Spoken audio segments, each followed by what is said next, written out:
Hello दोस्तों, सभी को नमस्कार। आप सभी का हमारे इस चैनल पर स्वागत है। दोस्तों, हम पढ़ रहे थे राजस्थान के खनिज, और राजस्थान के खनिज के अंदर हमने 3 क्लास कंप्लीट कर ली है और आज की हमारी क्लास है उससे आगे रहेगी। तो चलो आज की क्लास हम स्टार्ट करते हैं। हमने जो लास्ट की क्लास के अंदर पढ़ा था अभ्रक धातु, और अभ्रक धातु के बाद में अब हमारे जो और धातु बच्चे हैं उनके बारे में चर्चा करते हैं। तो देखो, आज का हमारा जो धातु है उसका नाम है यूरेनियम। क्या नाम है? यूरेनियम। आज पढ़ेंगे हम यूरेनियम धातु के बारे में। धातु का नाम क्या है? यूरेनियम धातु है। अब यूरेनियम धातु की हम चर्चा करें तो यूरेनियम धातु क्या है? एक रेडियो एक्टिव पदार्थ है। इसका जो उपयोग है वो आपका परमाणु जो बिजली घर है उनके अंदर इसका उपयोग किया जाता है। और इसका जो एस्क है वो पिच ब्लेड इसका क्या है? एस्क है। तो इसकी विशेषता नोट कर लीजिए। यूरेनियम धातु है, ये कैसा पदार्थ है? ये एक रेडियो एक्टिव पदार्थ है। कैसा पदार्थ है? रेडियो एक्टिव पदार्थ। रेडियो एक्टिव पदार्थ है। और बात करें इसके उपयोग की, जो यूरेनियम धातु है इसके जो उपयोग की बात करें तो इसका उपयोग है आपका वो किया जाता है। कहाँ पे किया जाता है? इसका उपयोग है वो आपके परमाणु जो बिजली घर हैं, परमाणु बिजली घरों में। परमाणु बिजली घरों में यूरेनियम धातु का क्या किया जाता है? उपयोग किया जाता है। इसके एस्क की बात करें, यूरेनियम धातु है, इसका जो एस्क है उसका नाम क्या है? तो इसका एस्क है वो आपका हो जाएगा पीछे ब्लेड। क्या हो जाएगा? पीछे ब्लेड। तो यूरेनियम धातु क्या है? कौन सा पदार्थ है? तो यूरेनियम धातु है रेडियो एक्टिव पदार्थ है। इसके उपयोग की बात करें तो ये परमाणु बिजली घरों में इसका उपयोग होता है। और इसके जो एस्क है इसकी बात करें तो ये पीछे ब्लेड है। तो इसकी हमने 3 विशेषताएं देखी यूरेनियम धातु की। पहला तो ये रेडियो एक्टिव पदार्थ है, दूसरा इसका उपयोग है वो परमाणु जो बिजली घर है आपके वहाँ पे इसका उपयोग होता है, और जो इसका एस्क है वो पीछे ब्लेड है, इसका एस्क है। तो अब एक बार इसका स्क्रीनशॉट ले लो आप, हम आगे चर्चा करते हैं।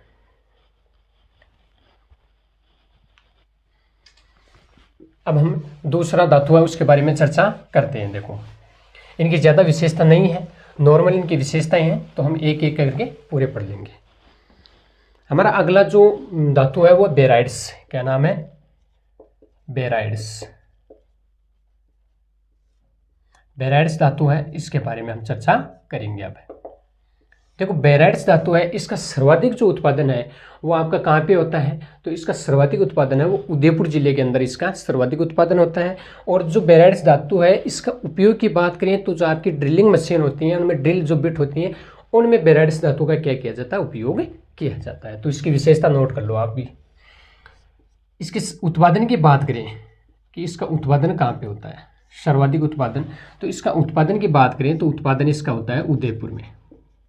कहाँ पे होता है जी? उदयपुर में होता है। बेराइड्स धातु है, इसका जो उत्पादन है वो आपका उदयपुर के अंदर होता है। और इसके उपयोग की बात करें कि इसका उपयोग, बेराइड्स धातु है, इसका उपयोग की बात करें हम तो इसका उपयोग हो जाएगा जो ड्रिलिंग जो छड़ होती हैं, छड़ों में इनका क्या किया जाता है? उपयोग किया जाता है। इसकी 2 विशेषता पड़ी, एक तो उत्पादन कहाँ पे होता है? उदयपुर में होता है। उपयोग, इसका उपयोग है वो ड्रिलिंग छड़ों के अंदर इसका उपयोग होता है। अगला धातु की बात करें तो हमें क्वार्ट्ज धातु लेते हैं। कौन सा धातु? क्वार्ट्ज धातु लेते हैं। कौन सा है? क्वार्ट्ज। इसकी ज़्यादा विशेषता नहीं है। इसके अंदर आपको इतना ध्यान में रखना, जो क्वार्ट्ज धातु है इसका जो उत्पादन है वो कहाँ पे होता है? तो इसका जो सर्वाधिक उत्पादन है आपका, सर्वाधिक उत्पादन है वो कहाँ पे होता है? तो वो आपका हो जाएगा अजमेर के अंदर। कहाँ पे हो जाएगा? अजमेर में। क्वार्ट्ज धातु है, इसका जो सर्वाधिक उत्पादन है वो अजमेर में होता है। कहाँ पे होता है? अजमेर में। बेराइड्स धातु है, इसका उत्पादन उदयपुर के अंदर होता है। इसका उपयोग है वो ड्रिलिंग छड़ों के अंतर्गत होता है।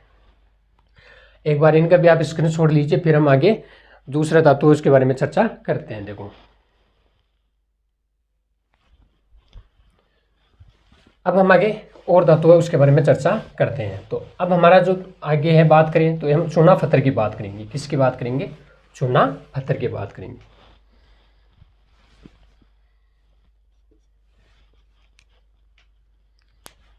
हेडिंग लगाइए यहाँ पे चूना पत्थर,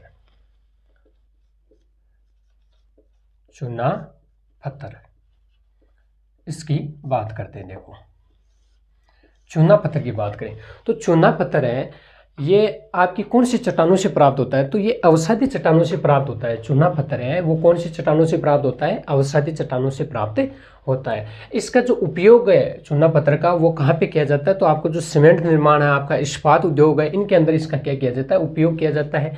बात करिए इसका जो सर्वाधिक उत्पादन है वो राजस्थान के अंदर कौन से जिले में होता है? तो जो चूना पत्थर है इसका राजस्थान के अंदर सर्वाधिक उत्पादन की बात करें तो चित्तौड़गढ़ जिले के अंदर इसका क्या होता है? सर्वाधिक उत्पादन होता है। तो इसकी विशेषता नोट कीजिए। एक अवसादी चट्टानों से प्राप्त होता है, अवसादी चट्टानों से प्राप्त होता है। कौन सी चट्टानों से प्राप्त होता है?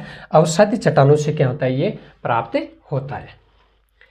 आगे बात करें तो इसके जो उपयोग है, चूना पत्थर है, इसका उपयोग की बात करें तो इसका उपयोग कहाँ पे होता है? तो एक तो आपका हो जाएगा इसमें सीमेंट निर्माण में, सीमेंट निर्माण में हो जाएगा। दूसरी बात करें तो इस्पात उद्योग में कहाँ पे हो जाएगा? इस्पात उद्योग में भी इसका क्या होता है? उपयोग होता है। इसका जो राजस्थान के अंदर जो सर्वाधिक उत्पादन है वो कहाँ पे होता है? राजस्थान में सर्वाधिक उत्पादन की बात करें तो कहाँ पे होता है? तो राजस्थान में सर्वाधिक उत्पादन है वो आपका चित्तौड़गढ़ जिले में होता है। कहाँ पे होता है जी? चित्तौड़गढ़ जिले के अंदर चूना पत्थर का सर्वाधिक उत्पादन होता है। कितनी विशेषताएं देखी? एक तो चूना पत्थर है ये अवसादी चट्टानों से प्राप्त होता है। इसके उपयोग की चर्चा की तो इसका सीमेंट निर्माण में और इस्पात उद्योग के अंदर दो में इनका क्या होता है? और भी बहुत सारे हैं इनमें उपयोग में, बहुत सारे में आते हैं, लेकिन जो मेन मुख्य चीज़ वो सीमेंट निर्माण और इस्पात उद्योग के अंदर इसका उपयोग किया जाता है। राजस्थान के अंदर सर्वाधिक जो उत्पादन है वो आपकी चित्तौड़गढ़ जिले के अंदर होता है। कौन से जिले के अंदर? चित्तौड़गढ़ जिले के अंदर इसका सर्वाधिक उत्पादन होता है। आगे हम एक धातु की बात और करें, पन्ना। किसकी? पन्ना। पन्ना धातु की बात करते हैं तो देखो इसके पन्ना धातु है, इसको एक ये बेरिल पत्थर जो है उसकी किस्म का है। कौन सी पत्थर की? बेरिल किस्म, बेरिल पत्थर है उसकी किस्म का क्या है? ये धातु है पन्ना। और इसके जो उपनाम की बात करें इसको अन्य नामों भी से जाना जाता है, जैसे आपके हरि अग्नि है, मरकत है, इनके नाम से भी इसे जाना जाता है। किस किस नाम से जाना जाता है? जो पन्ना है इसको आपको हरिमणि है, मरकत है, इन नामों से जाना जाता है। तो इसके उपनाम लिख लीजिए, हरि अग्नि, हरि अग्नि, मरकत। और बात करें इसके अंदर हम एक, तो ये कौन सी किस्म का बताया था मैंने? ये आपका बेरिल पत्थर की किस्म का, बेरिल पत्थर की एक किस्म, बेरिल पत्थर की क्या एक किस्म है। पन्ना के बारे में बात की, कौन से पत्थर की किस्म है? तो बेरिल पत्थर की एक किस्म है।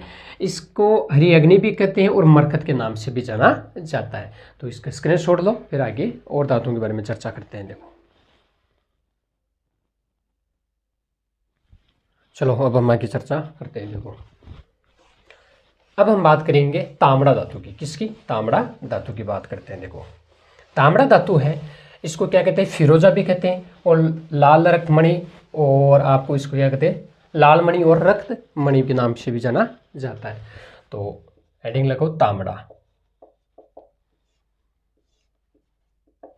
देखो तांबड़ा है, तांबड़ा धातु है ये आपको पारदर्शी धातु है आपका, और इसका जो उपयोग है वो आपके जो आभूषण होते हैं इनमें इसका क्या किया जाता है? उपयोग किया जाता है। तांबड़ा धातु है, इसके उपयोग की बात की जाए तो इसका उपयोग आपके आभूषण बनाने के अंदर इसका उपयोग किया जाता है। और ये पारदर्शी धातु है, इसको लालमणि, रक्तमणि के नाम से भी और फिरोजा के नाम से भी इससे जाना जाता है। इसका जो सर्वाधिक उत्पादन है तांबड़ा है, इसका जो सर्वाधिक उत्पादन है आपका वो टोंक के अंतर इसका उत्पादन होता है। तो इसकी विशेषता नोट कर लो आप इसकी भी, कि तांबड़ा के देखिए अन्य नाम देखते हैं पहले इसके। तांबड़ा इसके अन्य नामों के बारे में हमें देखते हैं। तो देखो इसके अन्य नाम है, एक तो फिरोजा, क्या नाम है? फिरोजा। दूसरे की बात करें तो एक आ जाएगा लालमणि, लालमणि, और एक आ जाएगा रक्तमणि। ये इसके क्या है जी? उपनाम है ये। कहने का मतलब तांबड़ा के जो अन्य नामों के बारे में देखें तो एक तो फिरोजा हो जाएगा, एक लालमणि हो जाएगा, एक रक्त मणि हो जाएगा, ये इसके अन्य नाम है। और ये कैसा धातु है जी, तो ये आपका हो जाएगा पारदर्शी। कैसा धातु है, पारदर्शी धातु है। कैसा धातु है, पारदर्शी धातु है। ये कौन, तांबड़ा। तांबड़ा है वो पारदर्शी धातु है। इसके उपयोग की बात करें हम, तांबड़े के जो उपयोग की बात करें तो इसका जो उपयोग है आपका वो आभूषण बनाने में होता है। कहाँ पे होता है, आभूषण बनाने में। आभूषण बनाने में तांबड़ा का क्या होता है जी, उपयोग में लिया जाता है। कौन सा धातु, तांबड़ा धातु है, उपयोग में लिया जाता है। अब इसकी जो राजस्थान के अंदर जो सर्वाधिक उत्पादन की बात करें, राजस्थान में सर्वाधिक उत्पादन की बात करें तो इसमें आपका आ जाता है टोंक जिला। कौन सा जिला आ जाता है जी, टोंक जिले में। टोंक जिले में इसका क्या होता है जी, सर्वाधिक उत्पादन होता है। कौन कौन सी विशेषता देखी, एक तो तांबड़े के अंदर अन्य नाम, अन्य नामों में फिरोजा, रक्त, लालमणि, रक्त मणि। कैसा धातु है, पारदर्शी धातु है। इसका उपयोग होता है आभूषण बनाने में। और राजस्थान के अंदर सर्वाधिक उत्पादन कहाँ पे होता है, तो टोंक जिले के अंदर इसका सर्वाधिक उत्पादन होता है। फटाफट स्क्रीनशॉट लीजिए जल्दी से। आगे हम चर्चा करते हैं अब दूसरे धातु की। देखो अब पकड़ेंगे हम जिप्सम की। किसके बारे में चर्चा करेंगे, जिप्सम के बारे में अब चर्चा करेंगे। तो आप हेडिंग लगाइए इसकी, जिप्सम। जिप्सम के बारे में हम चर्चा करते हैं। देखो जिप्सम है, इसका जो उपयोग है आपका वो प्लास्टर और पेरिस बनाने में, जो आपके कीटाणुनाशक होते पदार्थ उनमें भी इसका उपयोग किया जाता है। एक आपका जो सीमेंट उद्योग है इसके अंदर भी इसका उपयोग किया जाता है।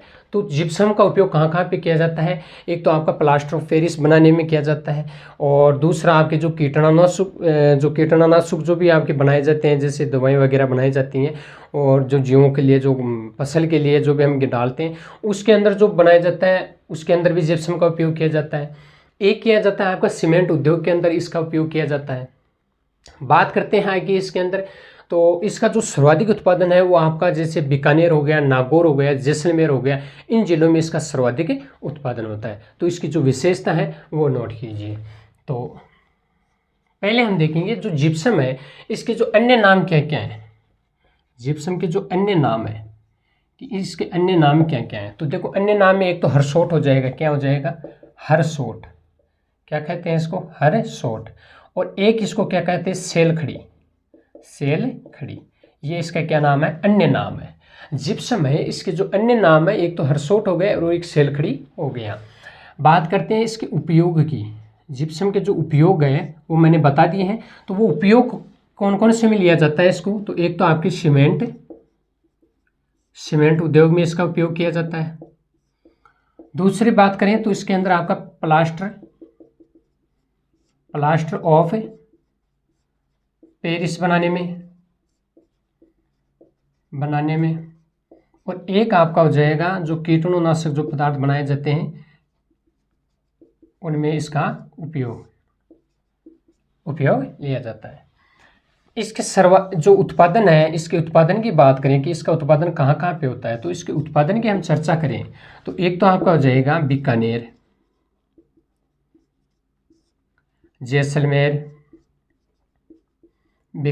जैसलमेर, और एक आपका हो जाएगा नागौर। कहाँ पे जी, नागौर में इसका उत्पादन होता है।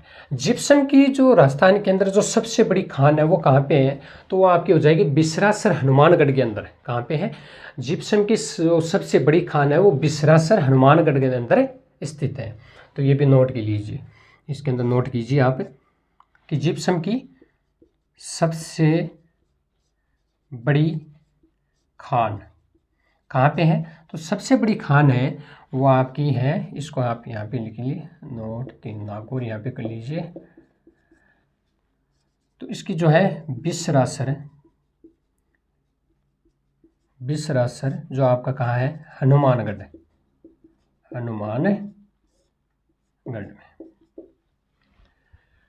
क्या क्या चर्चा की इसमें, जिप्सम है, इसके जो अन्य नाम है वो क्या क्या है, हरसोट है, सेलखड़ी है। इसका उपयोग कहाँ पे होता है, तो इसका उपयोग आपका सीमेंट उद्योग में हो जाता है।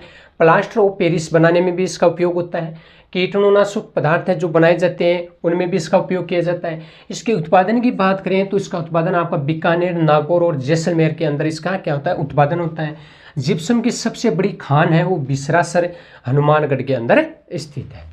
तो दोस्तों आज की क्लास के अंदर हमने कुछ से जो आपके धातुएं थी उनके बारे में हमने चर्चा की, और जो और बाकी हमारे जो धातु रह गए उनके हम नेक्स्ट वीडियो में जो हमारी क्लास रहेगी उसके अंदर बात करेंगे। तब तक के लिए आप सभी को धन्यवाद।